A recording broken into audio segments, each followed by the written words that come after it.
Hi, my name is Mick Matthews, Senior Programme Officer for the Network of Sex Work Projects, NSWP, the Global Sex Worker Network. And welcome to the second of the NSWP Global Fund Basics video series. This one is on country coordinating mechanisms, most commonly referred to as CCMs. The CCM is responsible for identifying the work that needs to be done in HIV, tuberculosis and malaria, and submitting technical proposals to the Global Fund, identifying the principal recipient, and overseeing the implementation of grants. The CCM does not implement or manage Global Fund grants or programs. This is the job of the principal recipient, who signs the contract with the Global Fund and has legal responsibility for grant management and implementation. The principal recipient can be any type of organisation, from a government ministry to a community-based organisation to a private sector entity. In most cases, principal recipients disperse funds to other organisations who serve as subrecipients or even sub-subrecipients. The purpose of this is for financing to effectively cascade to smaller organisations, and for programmes to be carried out to reach those populations or groups which may not be easily reached by a government.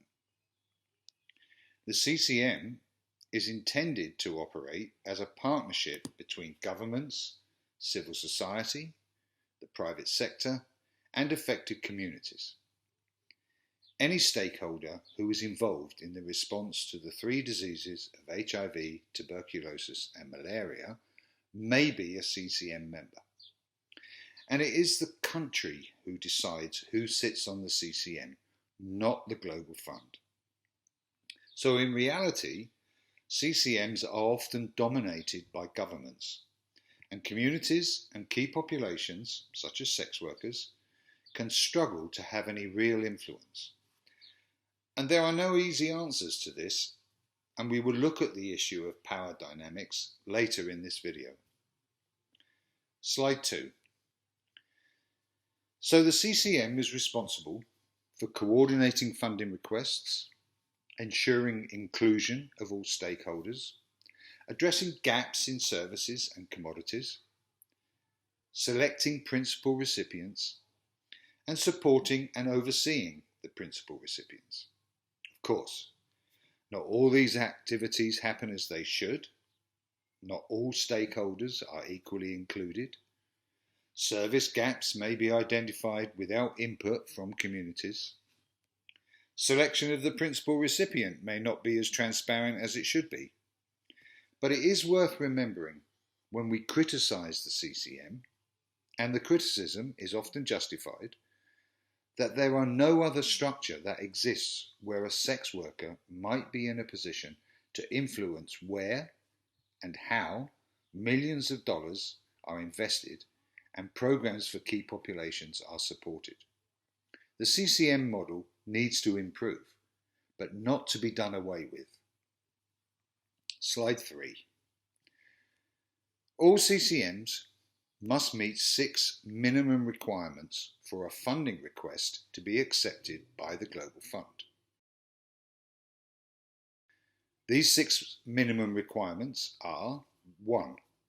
Transparent and documented proposal solicitation and review process, ensuring the input of a broad range of stakeholders, including CCM and non-CCM members. Usually, there will be a CCM writing team, probably consultants or from one of the technical partners, whose task is to reach out to communities for input during the development of a funding request.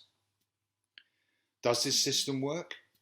Well, that depends on the power dynamics on the CCM.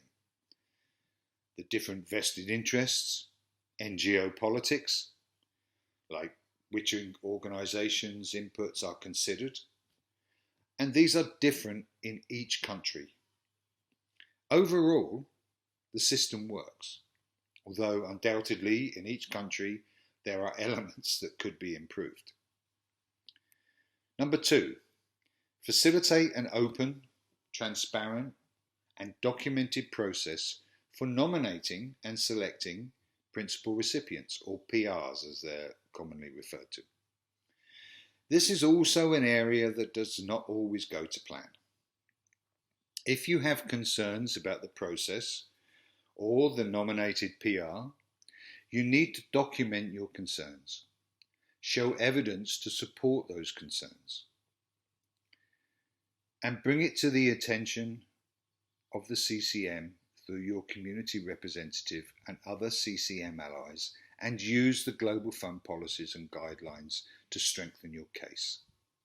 If this is not possible, inform the Fund Portfolio Manager, the CCM Hub at the Global Fund Secretariat, the CCM Evolution, also at the Secretariat, and the Community Rights and Gender teams, again at the Secretariat at the Global Fund Secretariat.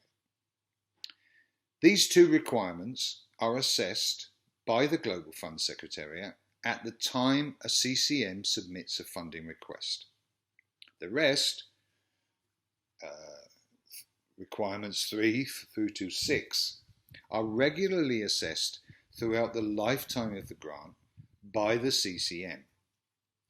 Now I know this is messed up and is a bit like the police monitoring the police, but that is how it is at the moment.